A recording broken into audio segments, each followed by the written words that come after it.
6 with expanded map, improved graphics, new RPG elements, a lot of quality of life tweaks, and a whole lot more. This time I'm doing it on Legacy to push things even further because it has way better mod support, so it lets us add stuff that just isn't possible on Enhanced yet. So first things first, Liberty City. Lucia's bio mentions her connections to that city, and that immediately made me think it has to play a role in the game. Maybe something like the St. Mark's Bistro mission from San Andreas, or a short prologue similar to North Yankton in GTA 5. And that's where the Liberty City Preservation Project comes in. You can technically teleport to Liberty City by pressing F11, but to keep things immersive, there's also a proper travel option. You go to the airport marker, pay $350 and fly there. It triggers a full cutscene, and once it's over, you're in Liberty City. And the amount of work put into this map is honestly insane. Right away you notice that everything feels different compared to Los Santos. The vehicles aren't the same. The traffic feels straight out of GTA 4, there are taxis everywhere, cars have Liberty City plates, LC buses are driving around, and LCPD vehicles are actually patrolling the streets. You can enter a lot of interiors too, places like Burger Shot with people sitting inside, or fully modeled safe houses, including locations in Alderney like this one. This mod is as close to perfection as it gets. The World Travel team worked on it for years, and it really shows. It's honestly a shame it got taken down by Take-Two shortly after release, but if you Next step is obviously graphics, and here we've got way more room to work with. First up, Quant 5. Now you might be wondering what the difference really is besides color tones, so let me explain. Quant actually brings GTA 5 much closer to 6 than you'd expect. It starts with volumetric clouds, the same technique used in Red Dead 2, and it's a massive upgrade compared to the flat vanilla sky. Then we've got animated raindrops on vehicles. GTA 6 is already confirmed to have this, and Quant brings it straight into GTA 5. On top of that, there are GTA 6 style lens flares and light streaks, just like the ones we've seen in the trailers. So yeah, the game already looks better, but there's one big problem. Textures, roads, pavements, and surfaces are still extremely low resolution, and once you notice it, it's honestly painful to look at. And that's where Natural Vision Evolved comes in. Roads and pavements are now much sharper and use parallax mapping, which gives that fake depth effect. You notice the difference pretty much everywhere you drive. But NVE is way more than just roads and weather. A lot of vegetation models are replaced with higher quality ones like the palm trees, regular trees, hedges, and smaller plants. Weapons are remastered with better decals, and that will be noticeable especially in first person. Billboards are reworked with some new animated ones added around the map, and even streetlight poles use higher resolution textures. There's a lot of stuff people forget Natural Vision actually includes beyond just lighting, and all of it adds up.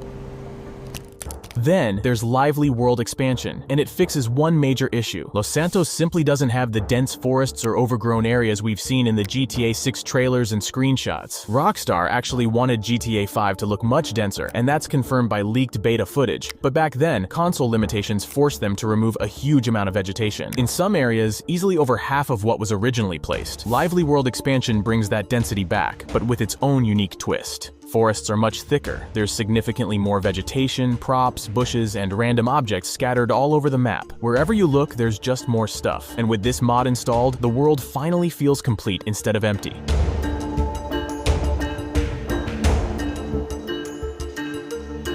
Mission. What we do know is that you can technically bring a prison system into GTA 5 with the prison mod. After getting more than one wanted star, you can surrender to the police by pressing F12. You get transported to Bolingbroke Penitentiary, put into a prison outfit, and in the bottom left corner, you can see how much time you've got left. There's not much you can do around the prison, and I'm not gonna lie, the whole thing is pretty goofy. The only two features are indicated by the blips on the minimap. One near the door lets you bail out for $5 million, and the dollar sign lets you start a riot or escape, also for $5 million. Once you trigger the escape, you instantly get a 4-star wanted level, but weirdly enough, nobody inside the prison really tries to stop you. A helicopter spawns marked with a blue blip, and that's basically your escape sequence. Lose the cops, and that's it. Honestly, I wish this mod let you actually spend time inside a cell or gave you more things to do around the prison, but the reality is, this mod is over 10 years old and hasn't been updated since, so I wouldn't even recommend installing it. It's just way too unfinished. And still kind of on that topic, there's Rebalanced Dispatch Enhanced. GTA 6 is already confirmed to have much more police variety, and a credible leak even suggests a return of the 6-star wanted level, something GTA 5 completely dropped. This mod does exactly that, and then goes way beyond it. First of all, 6 stars wasn't enough for the authors, so they pushed it all the way to 10, and yeah, it gets insane. The wanted level builds up normally, but once you pass 6 stars, they get more and more red to indicate higher tiers, and above that point, things escalate fast. The military gets involved, and they'll use absolutely everything to stop you. Escaping the law at higher levels is genuinely difficult now, and you actually have to play smart. The variety of law enforcement is on a completely different level too. Depending on your wanted level, you'll encounter different agencies, vehicles, and units. There are new Noose Buffaloes, riot trucks packed with full tactical response teams, canine units with dogs that will actually chase you, updated Blaine County Sheriff vehicles and female sheriffs, San Andreas State Park Rangers using ATVs and off-road buggies, highway patrol units with canine support, unmarked FIB vehicles, and the San Andreas National Guard complete with unmarked cavalcades,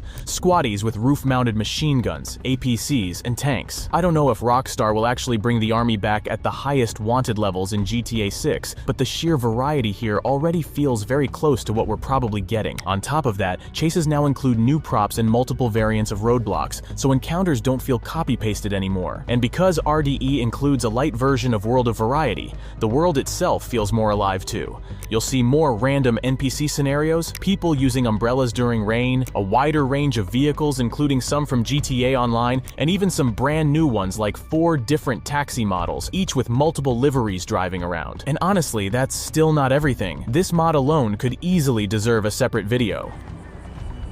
But as good as all of that sounds, there's still one huge problem with GTA 5: population density. If you look at GTA 6 footage, there are moments where sidewalks are packed, clubs and bars have crowds outside, and there's just a lot more happening everywhere. GTA 5 never really managed to reach that level, until now. A recently released tool called Extreme Tool removes some major limitations from the Rage engine, and because of that, the game can finally handle large pedestrian crowds. From now on, you'll see bigger groups of NPCs pretty much everywhere you go, and it's honestly hard to describe how much more alive the game feels. Traffic density is increased too, and in my opinion, it actually resembles real Los Angeles traffic pretty well. It's not maxed out all the time, so you can still drive freely without getting stuck in constant traffic jams, but the streets finally feel busy. And honestly, with just this one tool installed, GTA 5 feels closer to 6 than ever.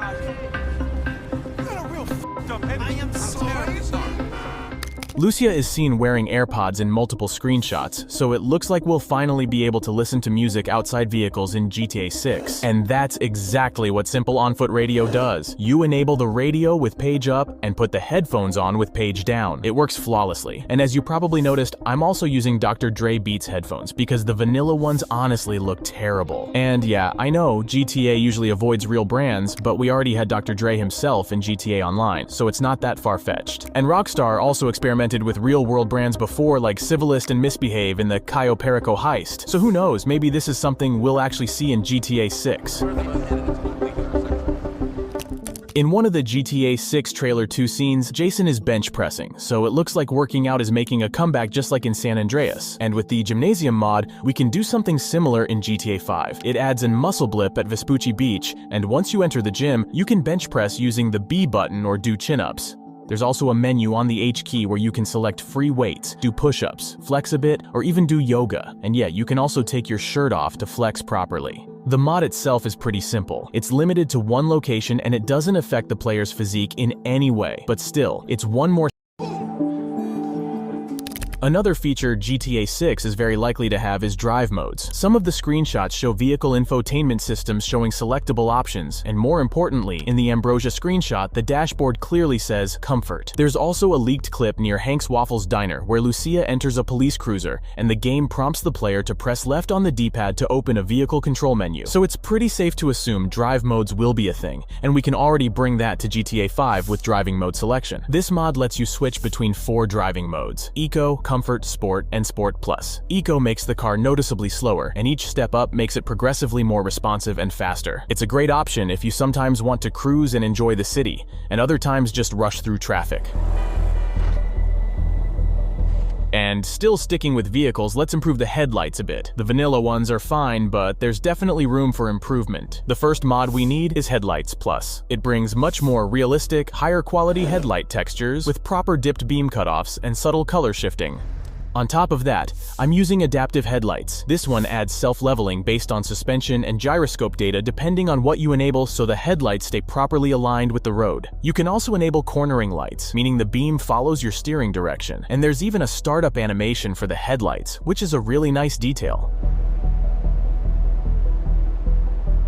Now let's stop here for a second. My game actually started crashing, so I had to figure out what was causing it, and it turns out Extreme Tool was the problem. Looks like the latest game update broke something, or the mod just needs more work to be fully stable. For now, I removed it from my setup, so I just wanted to let you know in case you're planning to try it yourself. One of the Grass River's screenshots shows what looks like working windshield wipers on a vehicle, which would be a completely new feature for a GTA game. The only mod I managed to find that even comes close to this is Vehicle Funks 5, and there's just one lore-friendly vehicle I found that actually supports it. It kinda works, but not as good as you'd expect. The animation triggers during rain and when the weather clears, but that's about it. It's not advanced, and it doesn't interact with raindrops or actually clear the windshield, but still, it's the closest thing we have right now. Hopefully GTA 6 goes much further with this, something closer to what games like Assetto Corsa or Drive Club do, because those still have some of the best rain and wiper animations I've ever seen in a video game. Then there are two simple fixes that bring back features from GTA 4, and I still have no idea why Rockstar removed them in 5, and I truly believe both will make it into GTA 6. First up is Fix Wheel Turn Back, and the name says it all. When you park and exit a vehicle, the wheels now stay turned instead of snapping back to default, just like in GTA 4. It sounds small, but it makes parking feel way more natural. And then there's 4-Style Exit Vehicle. It gives you 2 ways to leave a car. If you exit normally by pressing F, the engine stays running. But if you hold it, the engine turns off completely. Looking at the attention to aircraft details in Trailer 2, I'm pretty sure Rockstar is going to lean much harder into physics-based details as well. One good example of that in GTA 5 is realistic jet engines. This mod adds a physical jet blast effect to aircraft. When a plane throttles up, it applies actual wind force to NPCs, vehicles, and objects behind the engines, just like in real life. And the strength of that force scales dynamically with the throttle position, which makes it feel surprisingly convincing.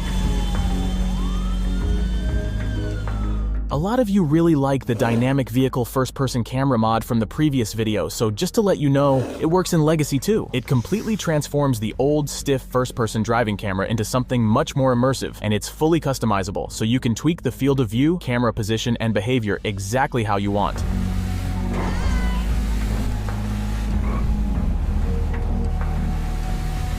And while we're driving in first person, there's another mod worth checking out, Gear Shifting Animation. It adds an actual animation when shifting gears, along with a sound effect.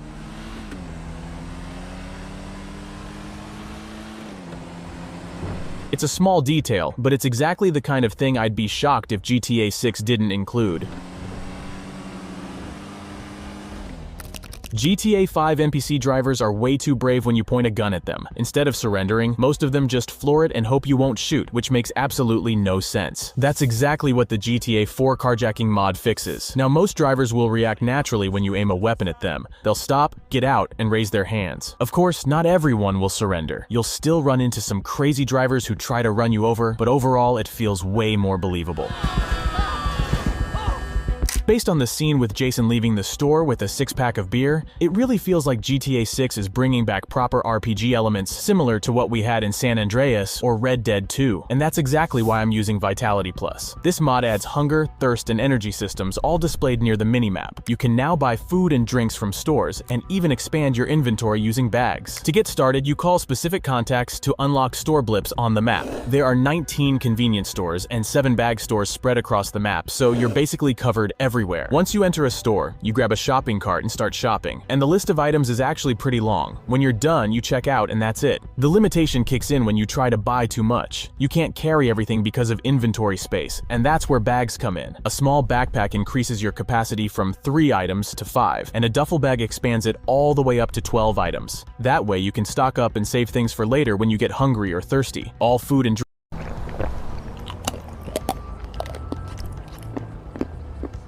And if there's no store nearby, there are also working street vendors selling hot dogs, similar to GTA 4.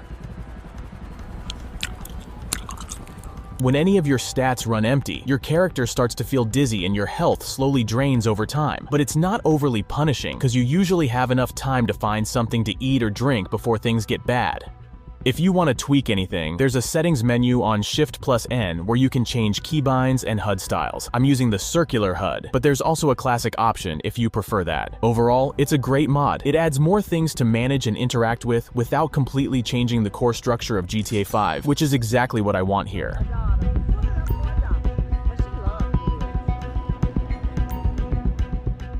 And to add even more RPG elements, I'm also using Fuel Reloaded. I've seen your comments from the previous video, and I agree. This is a feature that should be in GTA 6, but only as an option in the settings or limited to some hardcore roleplay mode. I showed it before, so I'll try to keep it short. There's a small fuel indicator under the minimap. When fuel gets low, you can refuel at any gas station by pressing the horn button once. There are plenty of stations all over the map, so running out isn't very likely, but if it does happen, you can refuel using a jerry can. That didn't work in the enhanced version, but it works perfectly in Legacy. Fuel consumption is throttle-based, so if you drive normally, you can easily cross the map on one tank, but if you're constantly flooring it, fuel burns much faster.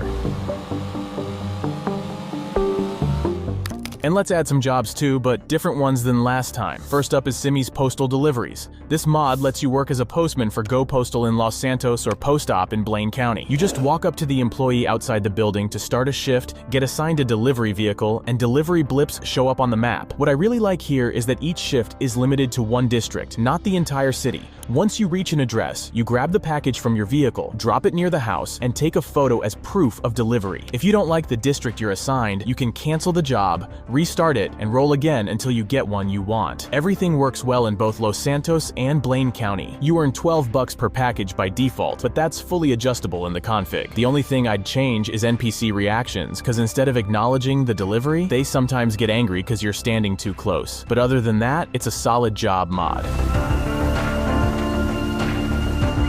Simmy didn't stop at postal deliveries though. There's also his haulage mod. You get 2 haulage depot blips on the map, one in Los Santos and one in Blaine County. Once you're there, you can go on duty and even buy your own trucks. Going on duty adds multiple job blips across the map where you can pick up work, and there are 2 types of them: driving jobs and cargo jobs. Driving jobs are perfect when you're just starting out because you don't need your own truck. The company provides one, you get a trailer pickup blip, hook it up, and deliver it to the destination. Sometimes there isn't even a trailer. You'll just drive a box truck or a cement truck from point A to B. Cargo jobs, on the other hand, require you to own your own truck and trailer. After buying a truck, you'll find trailers parked outside the depot. You load the cargo, transport it to the marked location, unload it, and then keep the truck and trailer for the next job. It's basically like the trucking side missions from San Andreas, but way more expanded. So if you missed that kind of activity, this mod is a perfect fit.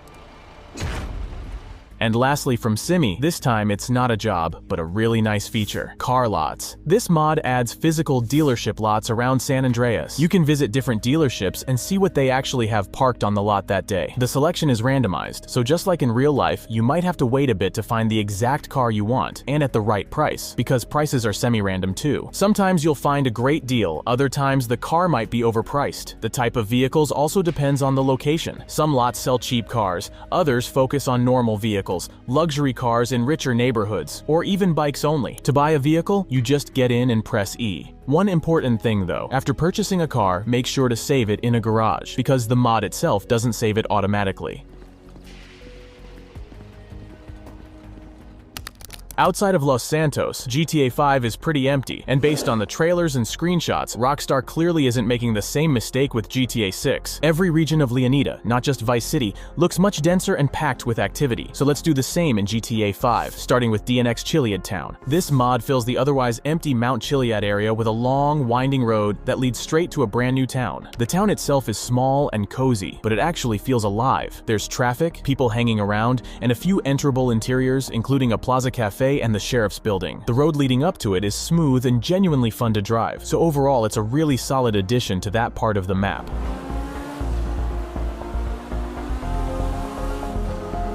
And while we're on that topic, Danix also made a bunch of smaller but still important improvements across other parts of the map, starting with better Paleto Bay Highway. It adds proper barriers along the edges of the road, new road signs, cones, and even missing traffic lights in the Paleto Bay section of the highway. Same thing with better Northwest Highway. That entire stretch is now filled with new objects, making it feel way less empty. Then, there's better Braddock Pass Highway, so you're no longer risking falling off the road every time you miss a corner there. Outside of highways, there's also better Chiliad State roads, which makes that whole area feel way more organized and believable. And the next two go even further because they don't just improve roads, they completely revamp them. New Calafia roads and New Grand Senora Desert Road. I'm not gonna lie, I was tired of the old dirt roads. Driving there was slow, annoying, and just not fun. With these mods, we get brand new asphalt roads, complete with barriers and street lights. They're fully lore-friendly too, with cracks, dirt, and worn decals, just like the other San Andreas roads. They look great both during the day and at night, and even though they're not directly related to GTA 6, while we're talking about Danix mods, I just had to include them. They were a total game changer for me. Based on the 2022 leaks, GTA 6 is expected to have much more detailed sound design compared to 5. Of course, we don't know how far Rockstar will actually push that in the final release because things often get toned down. But for now, let's seriously upgrade the audio in GTA 5, starting with vehicle sounds. I think most of you will agree that vanilla GTA vehicle sounds are pretty basic. They're not loud enough, they lack punch, and considering autos are literally in the game's title, there should be way more focus on this. That's where Legacy DMC comes in. He's made some of the best vehicle sound mods out there, and this is what they sound like.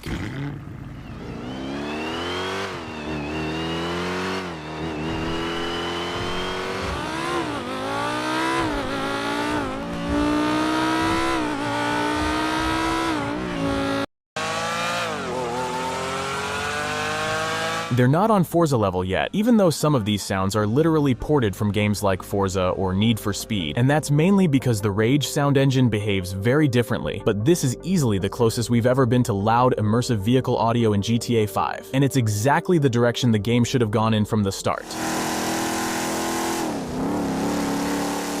Then there are the weapon sounds, and while they're not terrible in GTA 5, Rockstar already proved with Red Dead 2 that they can do much better. So let's improve those as well, with realistic weapon sounds.